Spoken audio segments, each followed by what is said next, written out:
Hi hello guys, இன்னைக்கான வீடியோலையும் இன்ட்ரெஸ்டிங்கான பிடிஎஸ் அப்டேட்ஸை பற்றி தான் பார்க்க போகிறோம். என்ன நடந்துச்சு, சுகாவுக்கு எந்த விதமான பிரச்சனைகள்லாம் வர ஸ்டார்ட் ஆகியிருக்கு, அதுக்கப்புறம் ஜிம்மின் ரிலீஸ் பண்ண சாங்கை பற்றியும், அடுத்து ஜங்குக் ரிலீஸ் பண்ண போகிற டாக்குமெண்ட்ரி பற்றியும் என்ன அப்படின்றத டீட்டெயிலாக இந்த வீடியோவில் நம்ம பேசியிருக்கோம். ஸோ ஸ்கிப் பண்ணாமல் கடைசி வரைக்கும் பாருங்கள். ஸோ அதுக்கு முன்னாடி நம்ம சேனலை சப்ஸ்கிரைப் பண்ணாமல் இருந்தீங்கன்னா மறக்காமல் சப்ஸ்கிரைப் பண்ணி இந்த வீடியோக்கு அப்படியே ஒரு லைக்கை போட்டு உங்கள் பிடிஎஸ் ஆர்மி ஃப்ரெண்ட்ஸுக்கு ஷேர் பண்ணிவிடுங்க. சரி, இப்போ வாங்க நம்ம வீடியோக்குள்ளே போகலாம். ஸோ இன்றைக்கான ஃபர்ஸ்ட் அப்டேட். இந்த அப்டேட்டில் நம்ம என்ன பார்க்க போகிறோம்னா, இதுக்கு முன்னாடி வீடியோலையும் நான் சொல்லியிருக்கேன், சுகா மிகப்பெரிய பிரச்சனையில் மாட்டியிருக்காரு. எப்படி அதிலிருந்து வெளியில் வரப்போகிறான்னு தெரியல.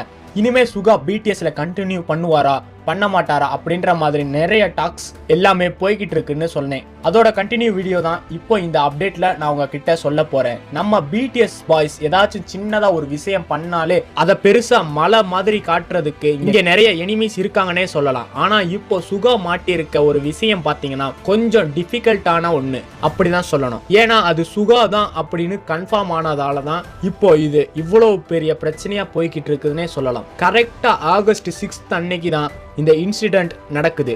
இதுக்கு முன்னாடி வீடியோ பார்க்காதவங்களுக்கு ஒரு சின்னதா எக்ஸ்பிளைன் பண்ணிட்டு அப்டேட் குள்ள போறேன். சுகா அவருடைய மிலிட்டரி ஒர்க்ல ரொம்பவே பிஸியா இருந்தாலும் அவருடைய வெக்கேஷனுக்காக வெளியில வந்திருந்தப்ப கரெக்டா ஆகஸ்ட் 6 அன்னைக்கு நைட்டு 11 o'clock அந்த மாதிரி டைம்ல ஃபுல்லா ட்ரிங்க் பண்ணிட்டு அவர் அவருடைய எலக்ட்ரிக் ஸ்கூட்டர்ல ஓட்டிக்கிட்டு போகும்போது போலீஸ் கிட்ட மாட்டிக்கிட்டார். போலீஸ் அவருடைய ஆல்கஹால் லெவலை செக் பண்ணும்போது சாதாரணமா ஒரு மனுஷன் குடிக்கிறத விட 8 மடங்கு அதிகமா அவர் குடிச்சிட்டு அவருடைய எலக்ட்ரிக் ஸ்கூட்டர்ல டிரைவ் பண்ணதான் இப்ப பிரச்சனை அப்படின்ற மாதிரி சொல்லியிருக்காங்க. அப்படி யாராச்சும் குடிச்சிருந்தாங்கன்னா அவங்களுக்கு அதிகமான அமௌண்ட்டை ஃபைனாகவும் அப்படி இல்லைன்னா 5 இருந்து 10 வருஷம் பார்த்தீங்கன்னா சிறை தண்டனையுமே கொடுப்பாங்க. இது கொரியாவுடைய வழக்கம். சுகாவுடைய ஆல்கஹால் லெவல் 0.227% இருந்திருக்கு. அப்படி இருந்தா ஒரு டிரைவருடைய லைசன்ஸ் கண்டிப்பா கேன்சல் பண்ணிடுவாங்க அப்படின்றதான் அந்த கவர்மெண்ட்டுடைய ரூல்ஸ். ஸோ இப்போ ரீசெண்டா பயங்கரமா போயிட்டு இருக்கிறது ஒரு விஷயம் சோசியல் மீடியால என்ன அப்படின்னு பார்த்தீங்கன்னா, சுகா குடிச்சிட்டு டிரைவ் பண்ண வீடியோ சிசிடிவி கேமரா மூலியமா கிடைச்சு அது பயங்கரமா ஸ்ப்ரெட் ஆயிட்டு இருக்கு. ஸோ அந்த வீடியோவில் அப்படி எக்ஸாக்டா என்ன நடக்குதுன்னு பார்த்தீங்கன்னா, சுகா ட்ரிங்க் பண்ணிட்டு அவருடைய எலக்ட்ரிக் ஸ்கூட்டர்ல வந்துகிட்டே இருக்காரு. வர்றவர் கரெக்டா ஒரு மாலுக்கு வெளியில லெஃப்ட் திரும்பும் போது கீழே விழுந்துறாரு. ஸோ அவர் கீழே விழுந்தது தான் இப்ப பிரச்சனையே. அவர் கீழே விழாம அவர் பாட்டுக்கு டிரைவ் பண்ணிட்டு போயிருந்தாருன்னா கண்டிப்பா அது யாருக்குமே தெரிஞ்சிருக்காது. பட் கொஞ்சம் ஓவரா குடிச்சிருந்ததால அவரால் ஓட்ட முடியாம அவர் கீழே விழுந்துட்டாரு அப்படின்னு சொல்றாங்க. பட் சிசிடிவி கேமரால ஒருத்தர் அந்த மாதிரி ஸ்கூட்டரை ஓட்டிக்கிட்டு விழுறது நல்லாவே தெரியுது. பட் சுகாதானா அப்படின்றது நம்ம பார்க்கல. ஸோ அவரானு தெரியல.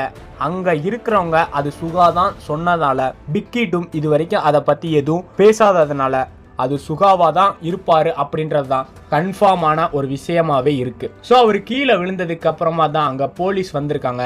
வந்ததும் முதல்ல அவர் சுகாதான் அப்படின்றது ரெகக்னைஸ் பண்ணல. சாதாரணமான ஒரு காமன் மேன் அப்படின்னு சொல்லிட்டு தான் யாருன்னு சொல்லி எழுப்பி அவரை விசாரிக்கிறாங்க.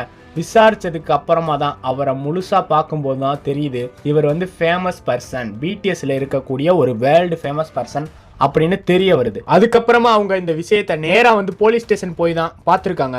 ஸோ அந்த இடத்துல எதுவும் பண்ணல. போலீஸ் வந்ததால அந்த இடத்துல கொஞ்சம் க்ரௌடும் வந்திருப்பாங்க அப்படின்றதான் உண்மை. அதனால தான் இந்த விஷயம் இப்ப இன்னும் பெருசா போயிட்டு இருக்கு. வெறும் போலீஸ் மட்டும் அங்க நின்றுருந்தாங்க அப்படின்னா இந்த விஷயம் இவ்வளவு பெருசா வந்திருக்குமா அப்படின்னு கூட தெரியல. நான் முன்னாடியே சொல்லியிருந்தேன், நம்ம பாய்ஸ் சின்னதா ஒரு பிரச்சனை வந்தா கூட அதை ஊதி பெருசா ஆக்குறதுக்கு பல பேர் இருக்காங்க அப்படின்னு சொல்லிட்டு, ஆனா இவ்வளவு தரக்குறைவா நடந்திருப்பாங்க அப்படின்னு சொல்லி யோசிக்கவே இல்லை. பிக்கிட் ஆபீஸ் முன்னாடி இறந்து போனவங்களுக்கு மலர் வளையம் வைப்பாங்கல்ல, அந்த மாதிரி சுகாவுடைய இந்த இன்சிடென்ட்டுக்காக பிக்கிட் ஆபீஸ் முன்னாடி லைனா மலர் வளையம் வச்சிருக்காங்க. இது நம்ம ஊர் மாதிரி கிடையாது. நீங்க கொரியன் சீரீஸ்லாம் பார்த்தீங்கன்னா தெரியும், இறந்தவங்களுக்கு முன்னாடி இந்த மாதிரியான மலர் வளையம் வைப்பாங்கன்னு சொல்லிட்டு அந்த மாதிரி வச்சு ரொம்பவும் அவங்களுடைய எதிர்ப்பை காட்டியிருக்காங்க. இதை பார்த்த பிடிஎஸ் ஆர்மிஸ் பயங்கரமா மனசு கஷ்டப்பட்டிருப்பாங்க. ஸோ எக்காரணத்தை கொண்டும் பிடிஎஸ் விட்டு சுகா போக மாட்டாரு, அவர் அனுப்பவும் மாட்டாங்க அப்படின்றது நமக்கு தெரியும். இருந்தாலும் அவங்களுடைய ஆசைக்காக இனிமே சுகா பிடிஎஸ்ல இருக்கக்கூடாது, இந்த மாதிரி தப்பு பண்ணவங்க எல்லாம் பிடிஎஸ்ல வரலாமா அப்படின்ற மாதிரி சொல்லிக்கிட்டு இருக்காங்க. அப்படிதான் சொல்லணும். அதுக்குள்ள இந்த மாதிரி வச்சு ஹேட்டர்ஸ் அவங்களுடைய எதிர்ப்பை காட்டியிருக்காங்க. ஸோ இந்த வீடியோ பார்க்கும் பிடிஎஸ் ஆர்மிஸ்க்கு இந்த இன்சிடெண்ட்டை பார்த்து கொஞ்சம் கோபம் இருக்கும். பட் இதில் கோபம் வந்தால் வெளிக்காட்டுறதுல ஒன்றுமே இல்லை. ஹேட்டர்ஸ் அவங்களுடைய எதிர்ப்பை அந்த மாதிரி காமிச்சிருக்காங்க.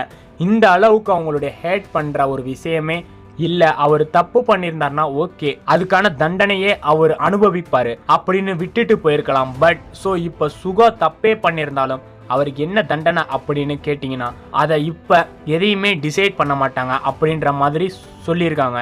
ஏன்னா சுகாவுக்கு நெக்ஸ்ட் இயர் வரைக்கும் அவருடைய மிலிட்ரி ஒர்க்கில் இருக்குது. அப்படின்றதுனால அவர் மிலிட்ரியில தான் வழக்கம் போல அவருடைய ஒர்க்கை அவர் செய்வார். அதுக்கப்புறமா அவர் வந்ததுக்கு அப்புறமா வேணா இந்த கேஸ் மறுபடியும் வந்து பெருசாகலாம் அப்படின்ற மாதிரி பேசப்படுது. பட் இதுக்கான சொல்யூஷன் என்னன்னு தெரியல. ஸோ அடுத்த அப்டேட்ல கண்டிப்பாக நான் உங்ககிட்ட சொல்கிறேன்.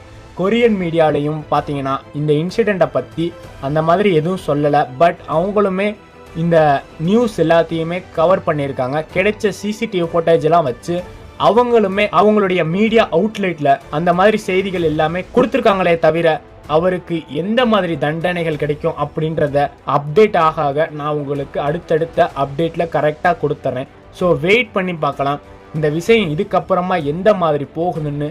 அந்த அப்டேட்ஸ் எனக்கு கிடைச்சதுன்னா நான் கண்டிப்பாக அடுத்த வீடியோவில் நான் உங்கள்கிட்ட ஷேர் பண்ணுறேன். ஸோ இன்றைக்கான செகண்ட் அப்டேட். இந்த அப்டேட்டில் நான் யாரை பற்றி சொல்ல போகிறேன்னு பார்த்தீங்கன்னா ஜிம்மினை பற்றி தான் சொல்ல போகிறேன். ஜிம்மினுடைய ஹூ சாங் பார்த்தீங்கன்னா எம் கவுண்டவுனில் பர்ஃபார்ம் பண்ணி வின் பண்ணியிருக்கு. எஸ், எம் கவுண்டவுனில் வீக்லி நடக்கும் அப்படின்றது உங்களுக்கும் தெரியும்.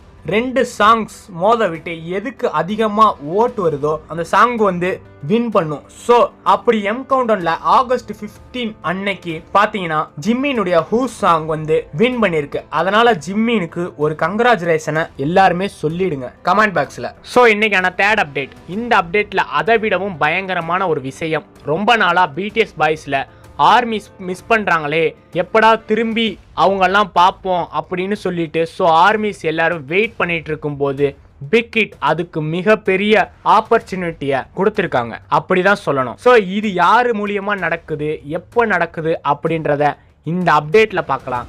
ஸோ இப்போ பார்த்தீங்கன்னா ரீசெண்டாக ஜங்குக் ஐ எம் ஸ்டில் அப்படின்ற ஒரு டாக்குமெண்ட்ரியை பிக் ஹிட் ரிலீஸ் பண்ண போகிறாங்க. எப்போ ரிலீஸ் பண்ண போகிறாங்க, எங்கே ரிலீஸ் பண்ண போகிறாங்க அப்படின்றது தான் இப்போ மெயினான விஷயமே. ஆல்ரெடி சுகாவுடைய டாக்குமெண்ட்டு வந்திருக்கு, ஜேஹோப் உடைய டாக்குமெண்ட்ரி வந்திருக்கு. ஸோ அடுத்து இப்போ பார்த்தீங்கன்னா ஜங்குக்குடைய ஐ எம் ஸ்டில் அப்படின்ற டாக்குமெண்ட்ரி செப்டம்பர் 18 அன்னைக்கு வேர்ல்டு வைடு எல்லா தியேட்டர்ஸ்லையுமே ரிலீஸ் ஆக போகுது. 8 மாசமா ஜங்குக் அவருடைய ஆல்பம்க்கு எந்த அளவுக்கு உழைச்சிருக்காரு அப்படின்றத எல்லா விஷயத்தையும் தியேட்டர்ல பெரிய ஸ்கிரீன்ல ஆர்மிஸ் எல்லாரும் பயங்கரமா என்ஜாய் பண்ணி பார்க்கலாம். ஸோ ஆர்மிஸ் டேட்டை மட்டும் மறக்காம குறிச்சு வச்சுக்கோங்க.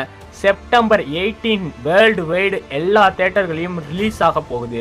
லோக்கல் தியேட்டர் முதற்கொண்டு எல்லாத்துலேயும் ரிலீஸ் ஆக போகுது அப்படின்ற மாதிரி பிக் ஹிட் அனௌன்ஸ் பண்ணியிருக்காங்க. நீங்க இன்ஸ்டாகிராம்ல கூட பார்த்துருப்பீங்க. இந்த டேட்டை மறந்துடாதீங்க. ஸோ டாக்குமெண்ட்ரி ரிலீஸை பத்தி கண்டிப்பா நான் உங்ககிட்ட ஷேர் பண்றேன். உங்க ஃப்ரெண்ட்ஸ் யாராவது பிடிஎஸ் ஆர்மிஸா இருந்தா கண்டிப்பா அவங்களுக்கும் தெரியப்படுத்திடுங்க, சொல்லிடுங்க. அப்படியே இந்த வீடியோவை ஷேர் பண்ணிடுங்க. ஸோ ஆர்மிஸ் இன்னைக்கான அப்டேட்ஸ் அவ்வளோதான். இந்த வீடியோவில் நான் இதோட முடிச்சுக்கலாம்னு நினைக்கிறேன். இன்னும் தொடர்ந்து பல இன்ட்ரெஸ்டிங்கான விஷயங்களை பார்க்க நம்ம சேனலை மறக்காம சப்ஸ்கிரைப் பண்ணிடுங்க. பக்கத்தில் இருக்க பெல் ஐக்கானை ஆன் பண்ணிடுங்க. அப்படின்னா தான் நான் போடுற ஒவ்வொரு வீடியோ உங்களுக்கு கரெக்ட் டைம்ல நோட்டிஃபிகேஷன்லாம் வரும். இந்த வீடியோ பத்தி நீங்க என்ன நினைக்கிறீங்க அப்படின்றதையும் கமெண்ட் பாக்ஸ்ல சொல்லிடுங்க. நாளைக்கு இதே போல ஒரு சூப்பரான வீடியோவில் சந்திப்போம். Thank you so much.